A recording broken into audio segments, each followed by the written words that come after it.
In this video, we are going to discuss the depreciation insurance fund method. This is the last type of method through which you can go ahead and record depreciation in your books of accounts. Okay. इसके पहले वाली video में we had discussed about depreciation fund method. अगर वो आपको अच्छे से समझ गया है तो ये मेथड काफ़ी सिमिलर है और आपको बहुत ज़्यादा ईजी लगेगा, right. First let's quickly revise. Depreciation fund method में हो क्या रहा था. We had our depreciation calculated. कैसे कैलकुलेट किया आपने. Again cost into sinking fund table value और whatever value was given in the question, right. You were charging this under straight line, मतलब सेम अमाउंट आप charge कर रहे थे throughout the life of the asset. आपने क्या किया इसको. Did you charge it to the asset account. Absolutely not. We created a different depreciation fund account wherein we transferred the depreciation. Further to this, जितना भी आपने depreciation fund में transfer किया था that amount was invested into depreciation fund investment account, right. ये पूरे method का क्या पर्पस है. अंडरलाइंग ऑब्जेक्टिव क्या है कि whatever idle funds are kept in the business, right, they need to be utilised. इस चीज़ पे आप क्या कर सकते हो. You can earn some money, you can earn some return which can then be in return invested to your assets, right. So hence the whole process. depreciation fund create करो, investment करो. investment से अगले साल आपको क्या मिलेगा. you will get some return in the form of interest. फिर आप क्या करेंगे. again for the next year, for year number 2, what we will do. interest plus whatever depreciation is charged for that year will again be invested. this will continue till the whole say your life but 1 year. जैसे अगर आपका life of the asset 4 years है तो ये पूरा process 3 years तक continue होगा. 3 years है तो 2 years तक कंटिन्यू होगा. क्यों. Because at the end of the 3rd year or maybe at the end of the life of that asset you will have to go ahead and purchase a new one. Now when you have to purchase a new asset you will have to go ahead and sell this investment. क्यों बेचना पड़ेगा. क्योंकि जितना भी amount depreciation का था वो पूरा का पूरा मैंने क्या कर दिया है. इन्वेस्ट कर दिया है रिटर्न के चक्कर में, right. So in order for me to go ahead and buy this asset at the end of the life I will have to first sell off this investment. Once I sell off the investment I will transfer whatever loss or profit I have from this to the depreciation fund account, right. And then the balance of the fund account will go to your machine account. ये वो पैसा है जिससे आप क्या कर सकते हो. एक नया asset खरीद सकते हो, right. This was the whole concept. अगर हम उसके अकाउंट्स बना के देखना चाहें just for the sake of say comparing it, तो हमने कौन से बनाए थे.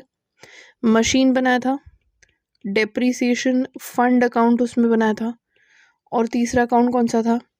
Depreciation fund investment account. क्या हो रहा था. आपने एक मशीन परचेज की, राइट. आपने उसका डेप्रिसिएशन रिकॉर्ड किया into depreciation fund for that year and then the same amount was invested into your depreciation fund investment, right.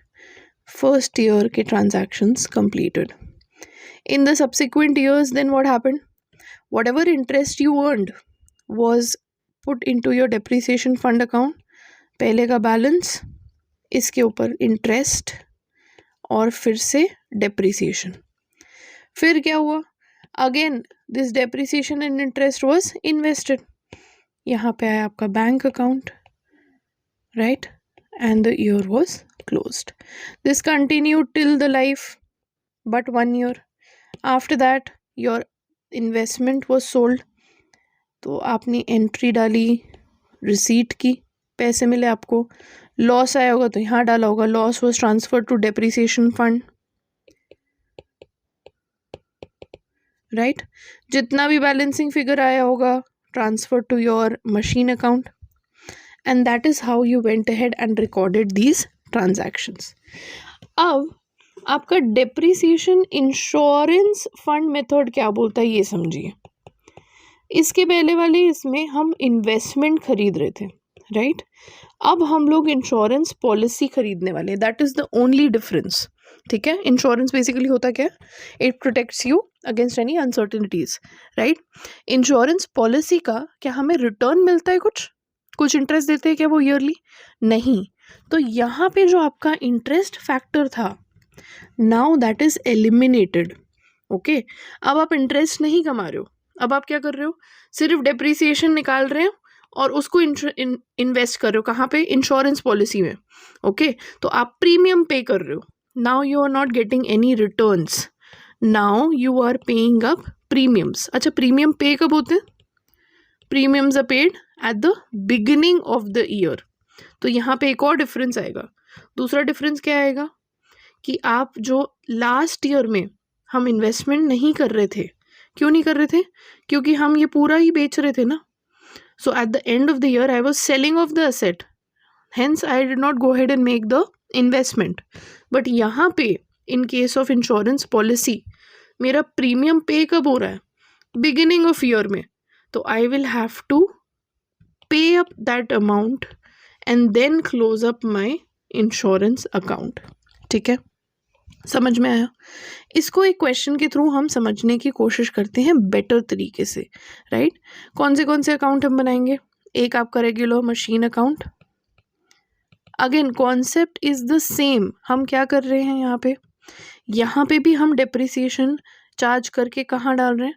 एक डिफरेंट अकाउंट में by the name of depreciation insurance policy fund. ठीक है, अब depreciation का पैसा कहाँ जा रहा है? इंश्योरेंस पॉलिसी फंड में। और वो कहाँ पे इन्वेस्ट हो रहा है? एक इंश्योरेंस पॉलिसी में।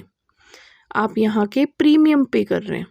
द ओनली डिफरेंस इज कि जैसे आपको यहाँ रिटर्न मिल जाता था, इन्वेस्टमेंट पे आपको ये रिटर्न मिलता था इंटरेस्ट का, आपको इंश्योरेंस पॉलिसी के केस में कोई भी ईयरली रिटर्न्स नहीं मिलेंगे, right. The second difference is, in case of your fund method, you were not investing the amount at the end of the last year. Life के and पे आप क्या कर रहे थे? वो चीज़ जो आपका इन्वेस्टमेंट था वो बेच दे रहे थे। यहाँ पे because the premium has to be paid at the beginning, all the amount of depreciation will be say paid up as premium even of the last year. ठीक है, बाकी पूरा सेम रहेगा। Eight the end of the year क्या होगा? Insurance policy आपकी mature हो जाएगी, फिर जो पैसा मिलेगा डेप्रिसिएशन इंश्योरेंस पॉलिसी फंड में जाएगा। अल्टीमेटली ये पूरा का पूरा पैसा कहाँ जाएगा? मशीन अकाउंट में, नई मशीन लेने। ठीक है, यहाँ पे भी तो सेम चीज़ हुई है ना। डेप्रिसिएशन का पैसा आपने कहाँ इन्वेस्ट कर दिया है? इंश्योरेंस पॉलिसी में, right. Okay, now let's see the question. एक मशीन अकाउंट बना लेते हैं, पैरेलली एक कौन सा बनेगा बताओ? Depreciation insurance policy fund account, और दूसरा डेप्रिसिएशन इंश्योरेंस पॉलिसी अकाउंट। ठीक है, चलो क्वेश्चन देखो।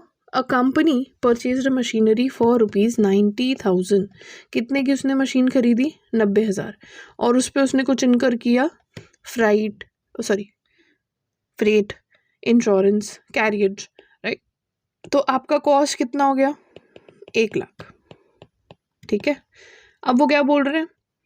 यूजफुल लाइफ उसकी 3 years है, 3 years तक अकाउंट हम बना के दिखाएंगे। और क्या बताया हुआ है?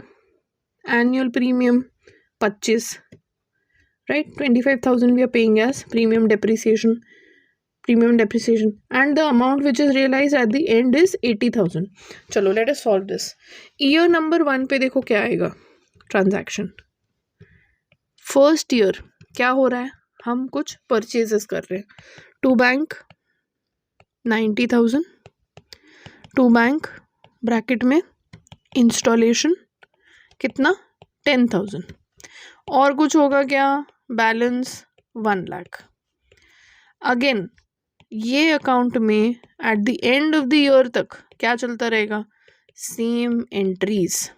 ओके, अब ईयर 1 में क्या हम डेप्रिसिएशन फंड में ट्रांसफ़र करेंगे? डेफिनेटली। कितना ट्रांसफ़र करना है? 25,000 by depreciation 25,000। Same amount is being paid up as the premium. To bank कितना 25,000। ईयर 1 में कुछ हो रहा है क्या? नहीं। Balancing figure, again balancing figure 25। Okay, balance brought down 25। अब स्टार्टिंग में अगेन सेम डेप्रिसिएशन, पहले तो बैलेंस आया 25,000, डेप्रिसिएशन चार्ज हुआ फिर से कितना, सेम अमाउंट 25,000, राइट। यहाँ पे आपने फिर से सेम अमाउंट इन्वेस्ट किया। अब यहाँ कोई रिटर्न मिलेगा क्या? नहीं। इंश्योरेंस पॉलिसी पे कोई भी टाइप का इंटरेस्ट रिटर्न नहीं मिलता है। तो आप सिर्फ किस चीज़ की एंट्रीज पास कर रहे हैं? प्रीमियम की एंट्रीज, डेप्रिसिएशन की एंट्री, फिर प्रीमियम की एंट्री, फिर डेप्रिसिएशन की एंट्री, राइट। बैलेंस कर दिया, बैलेंस 25,000। अब देखो क्या हो रहा है। अगेन यहाँ पे, ओ सॉरी, दिस इज 50,000 ना, बैलेंस इज 50,000 यार। बैलेंस नीचे आया 50,000। अब क्या ये डेप्रिसिएशन चार्ज होगा? हाँ जी, बिल्कुल चार्ज होगा। हमने एसेट बेची है क्या अब तक? एसेट तो मेरे पास है ना, 25,000 का डेप्रिसिएशन वो साल के लिए लगेगा। क्या ये आप प्रीमियम उस ईयर पे करोगे? डेफिनेटली पे करोगे। Why? Because this amount is paid at the beginning of the year. Remember, right? That is the major difference in your depreciation fund method and in depreciation insurance policy method. End of the year पे भी यहाँ पे transfer हो रहा है, ठीक है। अब एट द एंड देखो कितना अमाउंट हमें रियलाइज हुआ है आफ्टर इट हैज़ मैच्योर्ड, 80,000। इसको भी आप रिकॉर्ड कर लेंगे। Bank by bank 80,000, correct. अब बताओ प्रॉफिट हुआ है, लॉस हुआ है? बैलेंस मेरा था 75,000, दिया मैंने 80 में, तो क्या हुआ है? प्रॉफिट हुआ है। Every income, loss, gain related to the investment will go to depreciation insurance policy fund. 5,000 transferred, account close.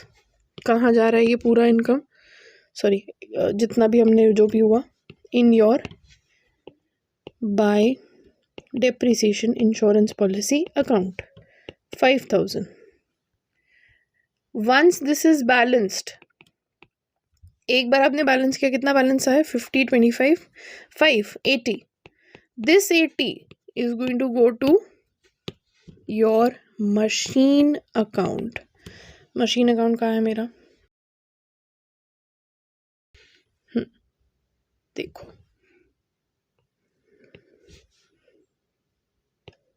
Bye depreciation insurance policy fund, कितना?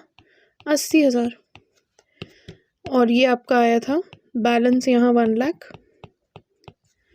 क्या हुआ? असेट 1 लाख की थी, फंड करेक्ट हुआ 20, बाकी का balance profit and loss 20,000। Now do you understand? Very, very simple methods. I hope this concept is clear. With this, we have finally completed depreciation accounting. हमने क्या क्या पढ़ा पूरे लेसन में? We understood the meaning of depreciation, right? उसके बाद हमने majorly जितने भी मेथड्स थे डेप्रिसिएशन के वो कवर किए। SLM, WDV, then we studied about annuity, right? Then we studied about depreciation fund, और उसके बाद हमने देखा डेप्रिसिएशन इंश्योरेंस फंड अकाउंट। अच्छा, नेक्स्ट वीडियो में what I'll do is I will sum up all of these 5 methods in short, ठीक है, and I'll try to create a comparative so that you can understand how one method is different from the others. Okay, इस video के लिए इतना काफ़ी है। Thanks for watching.